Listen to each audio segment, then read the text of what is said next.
যথাযথ বাজার মূল্য বিশ্লেষণ না করে দরপত্র আহ্বান ও নানা অসঙ্গতিপূর্ণ শর্তের কারণে স্থবির হয়ে পড়েছে দেশের প্রথম ভূগর্ভস্থ মেট্রো রেল MRT-1 প্রকল্পের কাজ। একের পর এক আন্তর্জাতিক ঠিকাদারি প্রতিষ্ঠান মুখ ফিরিয়ে নেওয়ায় বিমানবন্দর থেকে কমলাপুর পর্যন্ত নির্মাণাধীন এই প্রকল্পের ব্যয় দ্বিগুণেরও বেশি এবং মেয়াদ প্রায় 9 বছর বৃদ্ধির প্রস্তাব করা হয়েছে। ঢাকা ম্যাশ ট্রানজিট কোম্পানি লিমিটেডের এই প্রকল্পের বিভিন্ন প্যাকেজে জটিলতা স্পষ্ট।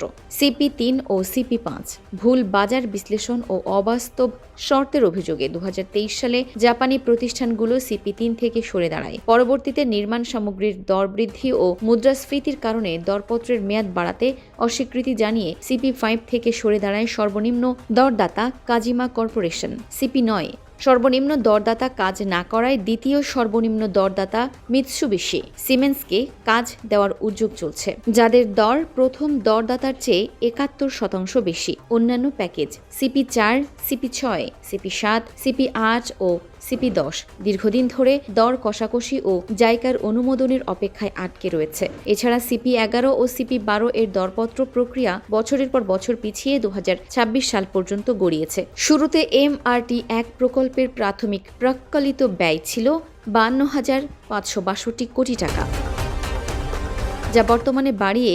1,20,794 কোটি টাকার করার প্রস্তাব দেওয়া হয়েছে। একই সঙ্গে 2026 সালের ডিসেম্বরের জায়গা প্রকল্পের মেয়াদ 2035 সালের ডিসেম্বর পর্যন্ত বাড়ানোর আবেদন করা হয়েছে।